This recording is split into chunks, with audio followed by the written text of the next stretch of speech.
So I probably shouldn't tell you this, but I'm going to anyway. I literally did not sleep last night. And so if you think that this is about to get exciting, you might be right. And if I seem like I'm kind of rambling off in different directions more than usual, just know that I just didn't sleep last night. I don't think it's ever happened to me before. I don't know what happened. The only thing I can come up with is we were actually praying last night as a family, and my wife was just praying for you. And it just really moved me, and it struck a chord with me, and it just made me kind of hyped for this morning. And so I just spent all night just kind of thinking about today and thinking about Friday night and leading into Easter and all that that means. And it was not how I would have preferred to spend last night, but it's like pulling an all-nighter and here's my exam. So here we go, all right? Buckle up. Easter services actually do make me a little nervous. I'll just admit that. Because Easter, it's sort of like this is the Super Bowl of Sundays for pastors. It all comes down to this.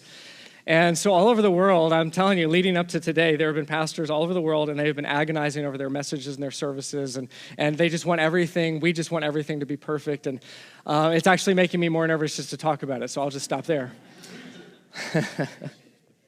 Love you, brother. But have you ever had a moment in your life that you just cared so deeply about that it made you nervous? You just wanted it to go perfectly, exactly the way that you envisioned it. Maybe it was a big meeting that you had going. You've been planning a sales pitch. Maybe it was a big game you were playing in. Maybe it was your wedding day.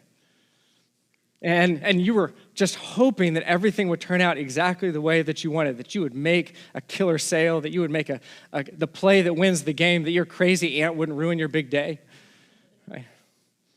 And see, sometimes the things that we hope for are things that we have some control over.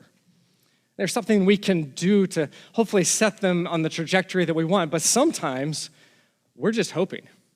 That's all we've got. In fact, I think that a lot of the biggest things that we long for in life, they kind of fall into this category of wishful thinking. They're things that we just hope for.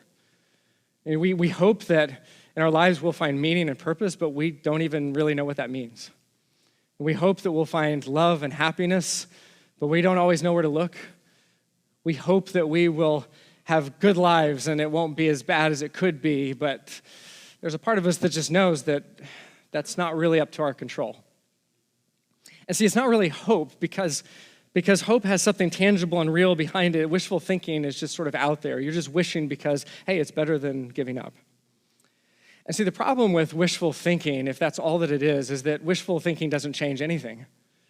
You can wish all you want to be a healthier person, but if you don't change your diet and get some exercise, it's not going to make any difference in your life. You can wish that you would get the grade or the promotion or the raise, but if you don't change the things that you're doing in order to achieve the goals you have, nothing will change. If you want to improve or rebuild your relationship with someone, unless you actually do something to change how you are interacting with them, then nothing will change.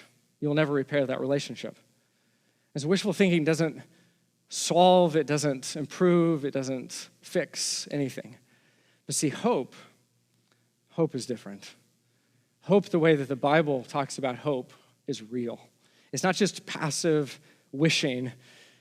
It's real and it's powerful. It actually has the power to move us, to act and to change and to create good in the world that does not yet exist. Have you ever felt like your hope didn't fit your life? Like your hope was undersized. For all the challenges and the obstacles that you were facing, your hope just wasn't up to par. You see, the funny thing about hope is that we can't just generate it within ourselves. You can't simply speak hope into existence. You can't manifest hope out of nothing. It has to be drawn from a source greater than itself. It's sort of like if you want to sew an article of clothing, you have to have a piece of fabric big enough to cover whatever it is that you're trying to create. And see, I think the reason that so many of us, we go through our lives running in a hope deficit is because we have been trying to draw hope from sources that are simply insufficient to provide for us the hope that we need. See, we can try to find our hope in our health. You've been healthy all of your life, and so there's hope in that. Look, I've been healthy. It's been so great until you get that phone call that you've been dreading, and then your hope feels very, very small and actually begins to shrink. You can have your hope pulling from your finances or your career until the economy shrinks and the layoffs begin. You can pull your hope from a relationship that you just care so much about. It's been so strong for so long until there's a crisis that you never see coming.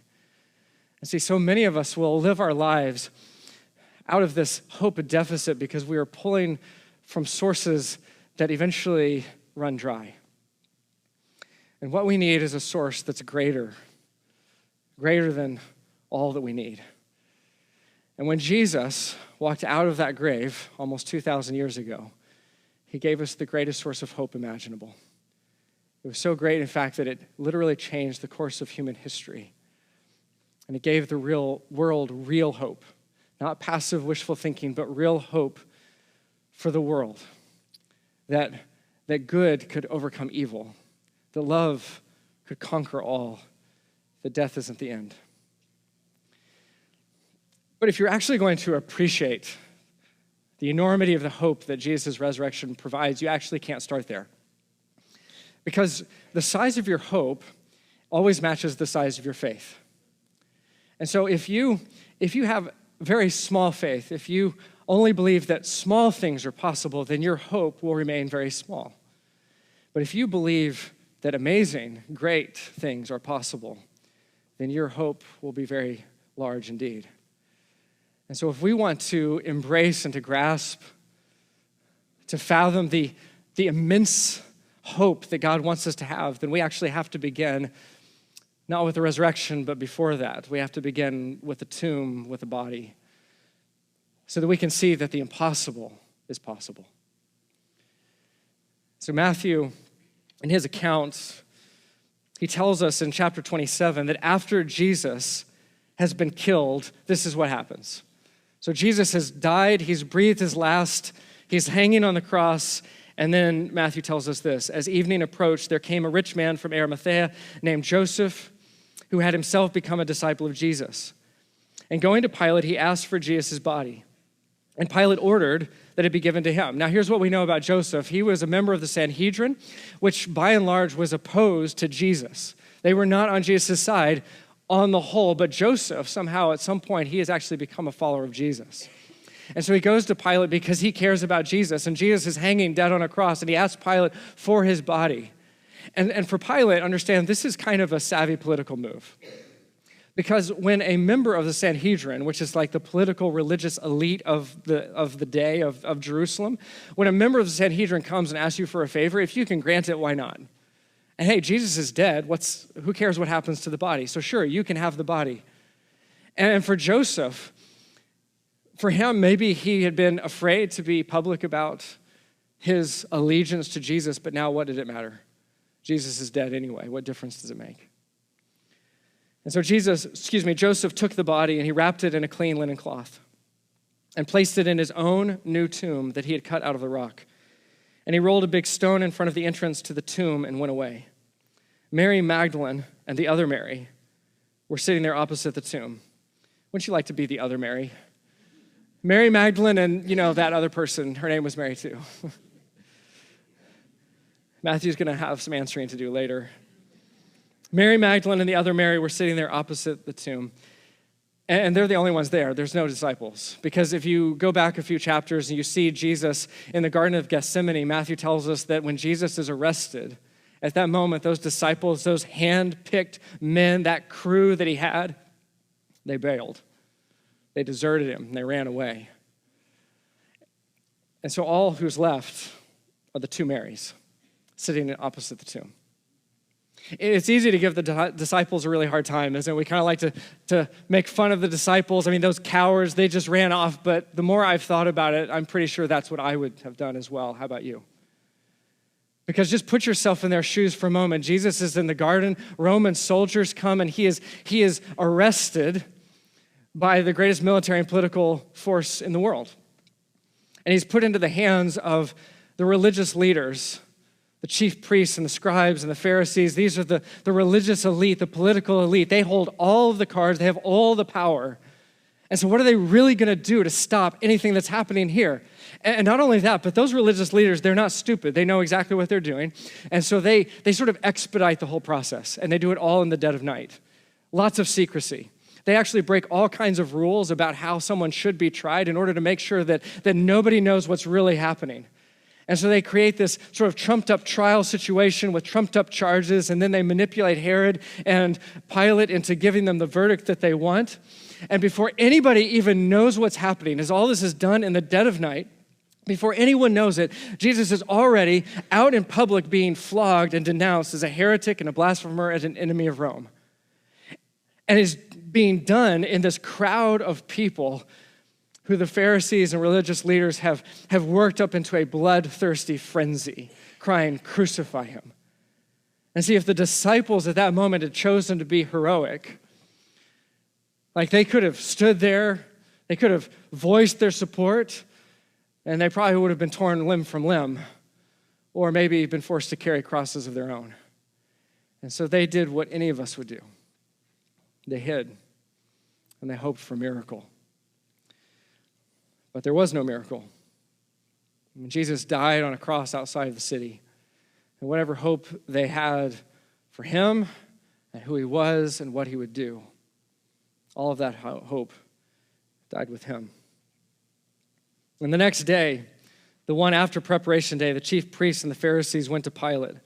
"Sir," they said, "we remember that while he was still alive, that deceiver said, 'After 3 days I will rise again.' So give the order for the tomb to be made secure until the 3rd day. Otherwise, his disciples may come and steal the body and tell the people that he has been raised from the dead, and this last deception will be worse than the first." I love how much confidence the chief priests have in the disciples. I mean, they're really giving them a lot of credit here. It's like they think they're like criminal masterminds who are going to come in and steal Jesus' body and then raise an uprising and an army and upset the status quo. And in reality, these guys aren't going anywhere near the grave. They're hiding and running for their lives. Like they're done. They've given up. They hoped for a miracle. It didn't happen. Jesus died. Game over. The real irony here is that Jesus had told the disciples on at least 3 different occasions that he was going to be killed and then rise to life. He'd be raised from the dead. And they don't seem to remember that at all. But the chief priests and the scribes do. The Pharisees do. They're like, "Remember that guy? He said, 'After 3 days, I will rise again.'" But the disciples, they've forgotten completely. Like they never took it seriously. Jesus said it over and over again, and it went in one ear and right out the other. In fact, my favorite time is when Jesus says, "I'm going to Jerusalem, I'm going to be killed, and then I'm going to be raised to life." And Peter actually pulls him aside and says, "Jesus, you're really kind of hurting morale. Talking about being killed and stuff, like it'd be better if you just let's spice it up a little bit, a little more positivity. Right? We don't need to tell people that you're going to die. That's a little dark, don't you think?" And it's so interesting that it's like Peter didn't even hear Jesus say he would be raised to life. He doesn't ask any questions. Like it never even occurs to him that that's even possible. It simply doesn't fit into the categories he has for what is possible. And see, one of the arguments that sometimes you'll hear people talk about is, well, it's just people a long time ago. Like this is why we shouldn't believe that the resurrection really happened, because people a long time ago, they had an easier time believing in miracles than us. We're enlightened, right? We really get it. We know better than to believe in that kind of nonsense. And what they really mean is that people who lived a long time ago were stupid. Ancient people, they're just so dumb, which is exactly what you find when you read works by Marcus Aurelius and Cicero and Plato and Aristotle. Clearly, they were morons. But see, we tend to assume, right, that we get it, and they didn't.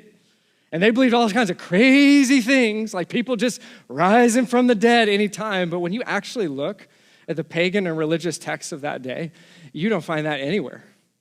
I mean, you can find some other things that are maybe a little crazy, but evidently for even the pagans, the most whacked out, like out there people, like that was inconceivable for them. Like that was one step too far. Like nobody comes back to life from the grave. Like that's just impossible. See, the disciples weren't going anywhere near the tomb because Jesus, he's dead. Like he's not coming back to life. And the two Marys, they're sitting there not because they're hopeful, like maybe Jesus will come out of the grave. They're there because they're hopeless. And they have nowhere else to go. And they don't know what to do. But the chief priests and the Pharisees, they're not taking any chances. I love this. They want an armed guard to ensure that no one gets into the tomb. And so Pilate plays along. Verse 65 says, "Take a guard," Pilate answered. "Go and make the tomb as secure as you know how." So they went and made the tomb secure by putting a seal on the stone and posting the guard. And that should have been the end of the story. That should have been the end. But here's where it gets good. After the Sabbath, at dawn on the first day of the week, Mary Magdalene and the other Mary, poor other Mary, they went to look at the tomb. And there was a violent earthquake, for an angel of the Lord came down from heaven and, going to the tomb, rolled back the stone and sat on it. I love this. This is such a flex move, right? It's like, oh, you guys need a whole bunch of people to move the stone out of the way. I'll just take care of it. And then just to show you how little regard I have for your strength, this big, bad stone, I'll just sit on it. That is a move of intimidation right there. He is making a point. But did you notice that when he moves the stone, Jesus doesn't walk out? See, that's what you would expect, right? The angel shows up and he says, "Jesus, let me get the door for you." And he moves the stone out of the way and Jesus walks out. But that's not what happened, because Jesus is already gone. See, evidently, after you have defeated sin and death at the very gates of hell, a big stone isn't really that much of an obstacle anymore. So the angel doesn't move the stone away so that Jesus can get out. He moves the stone away so that everyone can see that the tomb is empty. In his appearance, the angel was like lightning, and his clothes were white as snow. And the guards were so afraid of him that they shook and became like dead men. And the angel said to the women, "Do not be afraid," which he has to tell them because those guards, they're in shock from terror, sheer terror, like dead men. So he tells them, "Don't be afraid, for I know that you're looking for Jesus who was crucified. He's not here. He is risen just as he said." Remember that? "Come and see the place where he lay. Aren't you glad I moved the stone away so you could see?" "Then go quickly and tell his disciples, he is risen from the dead and is going ahead of you into Galilee, and there you'll see him. Now I've told you." And so the women hurried away from the tomb, afraid yet filled with joy, and ran to tell his disciples. Something they don't tell you when you have kids, like multiple kids, is how often you will have to navigate conflicting stories. Because it feels like almost a daily basis that the kids will come to Carrie and I, and we will hear stories that on the whole have a lot of the big ideas in common, but then differ in very significant ways. For example, like who started it? He started it. No, she started it. But before she started it, he said this. And do you remember what he did before that led to him, that led to her? And so what Carrie and I have learned over the years is to consider the source. Right? You got to be a little skeptical. Somebody runs to you with a story. You got to think about, like, okay, so who's saying this, and who stands to gain, and who stands to lose, and how is this dynamic playing out within the family dynamic right now? Like, you got to investigate. You got to ask questions. You got to figure this out. By the way, if any of you ever commit a crime and I'm on your jury, you're in trouble. I fully embrace the investigative process. I will get to the truth, one way or the other. I embrace it. But see, what Matthew tells us here is that out of this one moment comes two very different stories. Because first, what we have just seen is the women are running to tell the disciples that they saw the angel, they saw the empty tomb. But right after that, the religious leaders get together and concoct their own story. And so in verse 11, it says, while the women were on their way, like they waste no time whatsoever, the women are going and the soldiers are going the other way. Some of the guards went into the city and reported to the chief priests everything that had happened. And when the chief priests had met with the elders and devised a plan, they gave the soldiers a large sum of money. This turns out to be a good deal for them. Telling them, you are to say, his disciples came during the night and stole him away while we were asleep. And if this report gets to the governor, don't worry. We will satisfy him and keep you out of trouble. And so the soldiers took the money and did as they were instructed. And this story has been widely circulated among the Jews to this very day. See, the religious leaders, they're not stupid. Like they know that they have to have an explanation for why Jesus' body is suddenly missing, because someone is going to notice.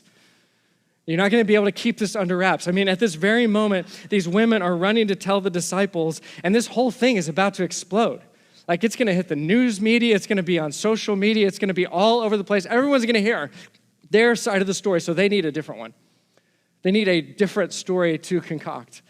This thing is about to go crazy out there, which, by the way, was the very reason that they put the guard there in the first place. Don't you hate it when your plans go wrong? You just can't hire good help these days, Have the guards right there, and then Jesus ruins everything. But the Pharisees and the religious leaders, they do have one advantage. And it's not one that we would understand because of the day and the time and the place that we live, but in the ancient world, women were not considered credible witnesses. Women's testimony wouldn't hold up in any type of court of law. And yet, the first witnesses we know were women. And so the advantage that the Pharisees have is that their witnesses are soldiers, they're men. And see, if you want to concoct a story, if you want to invent a story, then you don't put women as the first witnesses. Like, that's just going to undermine what you are trying to get people to believe. If you want people to take your story seriously, if you want people to believe you, you don't have women at the tomb, you have men at the tomb. And see, Matthew knows this. I mean, he was writing during that day. And by the way, Mark and Luke and John, they all know this as well. And yet all of them consistently say that the first witnesses of the resurrection is not men, it's women. And see, if you're trying to invent a story, if you're trying to concoct a story, then you don't put women there first. You put men. In fact, if you really want to be creative, you know who you put there? The disciples. Man, they get to save face right here. I mean, they had a bad run for a little while, but this is the moment where they show up and they're all faithful. And wouldn't that be great? Because remember, the disciples are the ones who later on they're going to go and proclaim Jesus and they're going to lead the church. And so wouldn't it be great if we just, gave everyone a little more confidence in the disciples that they blew it for a little while, but then they changed their mind. Or if nothing else, Matthew. I mean, Matthew's one of the disciples. I mean, what an opportunity to paint yourself in a good light. He could have said, yeah, all those other knuckleheads, they didn't get it, but I did. I believed. No one else believed. They doubted, but I believed. I was there with Mary Magdalene and that other Mary. I can't remember her name. I was there, but Matthew doesn't say that because Matthew is not inventing a story. He's telling us what actually happened, and that is what happened. The disciples weren't there. They were still in hiding. But the two Marys, they were there. And they saw the angel, and they saw the empty tomb. And then they saw Jesus. And suddenly Jesus met them. Greetings, he said. They came to him, clasped his feet, and worshiped him. And then Jesus said to them, do not be afraid. Go and tell my brothers to go to Galilee. There they will see me. I don't know about you, but if somebody who I saw just 2 days before being brutally beaten to within an inch of his life and had nails driven through his hands and feet into a cross, and I saw him breathe his last, and I saw a soldier take a spear and shove it through his side, and I saw them bring him down lifeless and buried in a tomb. If I saw that person alive and walking towards me, I'm not walking towards them. I'm walking in the opposite, maybe running in the opposite direction. And I'm not falling down to worship him. I may be fainting dead away at his feet, but that's different. It's so funny. A few years ago, I was at this church in Pennsylvania when I was on staff there, and we had a middle school that we would meet on Sunday mornings for worship. And I was there ahead of, everything was getting started, and there's a few people, they were doing the sound check and all that kind of stuff. And before everybody showed up, there was this one man who walks in, and he's just this big dude, right? He walks in, he's a large fellow, and he's just intimidating looking, His Harley's parked out front, he's dressed like a biker, and he's bearded and tatted, and I see him, and I'm looking at his face, and I'm like, man, this guy has seen things, maybe done things. And if I get too close, he might do some of those things to me, like rip my arms off. And I'm kind of thinking maybe our greeting team will go say hi to him, and nobody's moving over that direction. And I realize that that's what they pay me for. And so I summoned up my courage, and I walk over there, and I'm like, hey, I'm Lucas. Don't beat me to death. And as soon as I introduce myself, this big smile breaks out on his face. And with this big, deep voice, he says, hey, I'm Pops. And Pops and I became good friends. And if you were to see Pops, you would be intimidated. And if you knew some of his stories, you would be intimidated. But when you get to know Pops, he is one of the kindest, gentlest men you'll ever meet. See, if you didn't know him, you might want to stay at a distance. But when you know Pops, man, you can't wait to go up and see Pops. I mean, he might crush you with a hug, but it's all going to be out of love. See, the reason that the women, when they see Jesus and he's alive, that they go towards him is because they know him that well. See, it's intimidating to me. I can't even imagine seeing someone who is dead now alive, but they see Jesus and he's alive and they know him. And the fact that he's alive means that everything that he said before is true, that he is who he said he was, and that everything that they had hoped for that had died with him on that cross and been buried in the tomb, now that hope is alive. If Jesus is alive, they know their hope is alive. This week I was at the gym and I was on the treadmill. And at the gym that I go to, like a lot of gyms, it has these screens that go, like tons of TV screens. And I don't really like to watch the TV screens. It's just really distracting. It's a bunch of nonsense and noise. And so I have my AirPods, and I'm running on the treadmill, and I just like to check out. I'm listening to what I want to listen to, and I'm just thinking about my running, which I have to concentrate because treadmills are dangerous. And but on this day, I glance up, and the TV right in front of me is a Philadelphia sports network. And I kind of start watching for a moment because they're advertising the upcoming Phillies baseball season. And it was just before opening day. And just so you understand, our family has fully embraced the Phillies, okay? I know we're new to New Jersey, and I know we don't, there's a skepticism about us. I get it. We're from Texas. But I'm telling you, we've embraced the Phillies. We love baseball. And just so we're clear, we don't own a piece of Texas Rangers paraphernalia. It doesn't exist in our home, but all of my kids and Carrie and I, we've got hats and shirts of the Phillies. We are all in with the Phillies. And so I'm watching the highlights from the past 2 seasons. Man, it was exciting, wasn't it? I mean, it was great. We were so close, had some great runs there. And so I'm watching and I'm getting excited because there's Bryce Harper. And there's Kyle Schwarber, and I kind of have a special place in my heart for Schwarbs. And there's Wheeler and Nola, and I'm getting excited. And right at the end, suddenly it says, the best is yet to come. And I thought, oh yeah, the best is yet to come. The best is yet to come. See, forget baseball. Forget baseball for a moment. See, I believe that with every fiber of my being, that if Jesus rose from the dead, then the best is yet to come.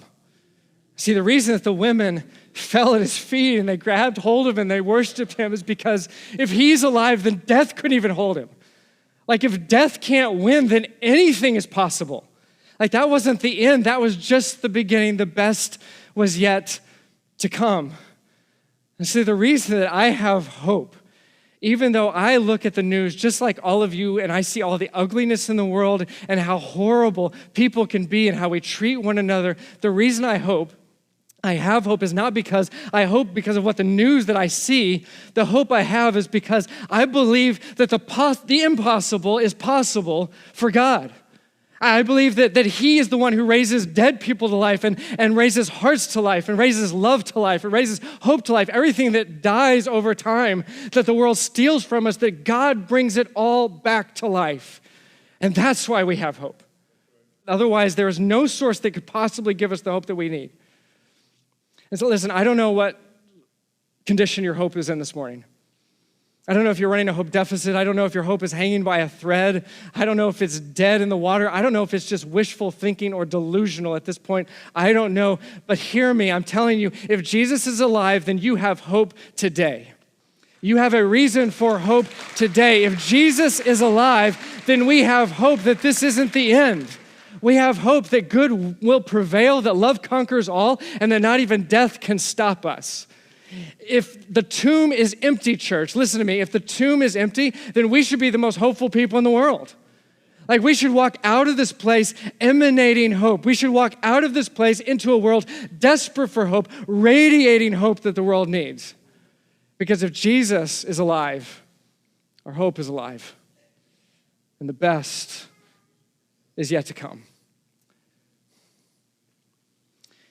In just a few minutes, we have some folks, they're going to come and be baptized. And I'm so excited for them, and I'm so excited for all of you to hear their stories and to hear how God has changed their lives and their hope and the faith that they have in him.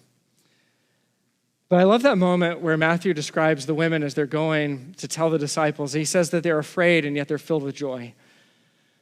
And I was just thinking about it this morning. I think for when you come to be baptized, maybe that's some of the emotion that you feel. There's a little bit of fear because you're up in front of everybody and everyone's looking at you, but there's such joy because of what they're going to get to share with you about who Jesus is and what he's done in their lives. But I wonder if maybe some of you can share that same emotion right now.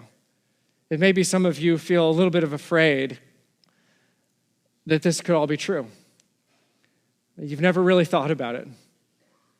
You've never really wrestled with it, that what if all of this could be true, and yet there's a whisper of joy, what if it is?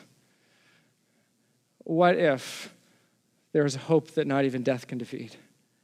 What if Jesus is who he said he is? What if he loves you more than you can possibly imagine? And what would that mean for you and for your life? See, Jesus wants to change your life. And that starts when you step into a relationship with him. It's not about religion. It's not being good enough so that God will love you or accept you. That's what religion will tell you. It's about a relationship with the God of the universe, with Jesus, who already gave his life for you. And to step into that relationship begins simply by believing that Jesus is who he said, that he is the risen Son of God, the Savior of the world, who loved you so much that he gave his life for you so that you could find forgiveness and healing that you've looked for all of your life. And when you give your life to Jesus, he gives you new life and hope unlike any other. In just a moment, we're going to pray, and I just want to invite you that if you are ready to step into a relationship with Jesus, that you can tell him that. And all you have to say to him is, Jesus, I give you my life. You're not talking into the air. You're not talking to me. You're not talking to anybody around you. You're talking to Jesus. He is alive and he hears you. And you can say, Jesus, I believe you are who you said. I believe you died for me. And Jesus, I give you my life. He hears you. He's listening. You can say that to him. And today, you can have hope brought to life in you. Would you pray with me? Just bow your heads and close your eyes just for a moment. And if you're here right now and maybe you have a little bit of that fear, what if this could all be true? And yet there's a whisper of joy, what if it is? What that could mean for you. And right now, with everybody's head bowed and eyes closed, I just want to invite you, you can say to Jesus, Jesus, I give you my life. You can say that to him right now. And he hears you. Jesus, I give you my life. And if you have said that, if you've whispered it even just in your heart of hearts, I want you to know that Jesus hears you. And as you have given your life to him, he gives his life to you to make you whole, to make you new. Jesus, thank you that you are who you say. That you are the Son of God and you are alive. Because you are alive, we have hope that the tomb is empty and our hearts are full. Thank you that when we were lost and we were broken and we could not find our way home, that Jesus, you came to rescue us when no one else could. You came and you rescued us from the deepest pit, from hell itself. You came to rescue us from our sin and our brokenness and our shame and our regrets. You came to rescue us from an eternity apart from you so that we can have life with you forever. Lord, thank you. Thank you. That because you are alive, our hope is alive. Amen. If just a moment ago you prayed that prayer, if that is your prayer, Jesus, I give you my life, I want you to do me a favor and don't leave here without telling somebody about your decision.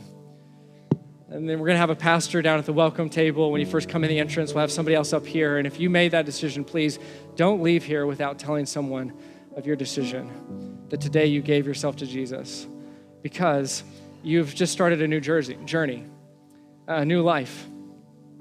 And we don't want you to walk that life alone. It's an amazing adventure, but it'd be so great to walk alongside you, and we want to do that with you. Happy Easter, church. He is risen. He's risen indeed.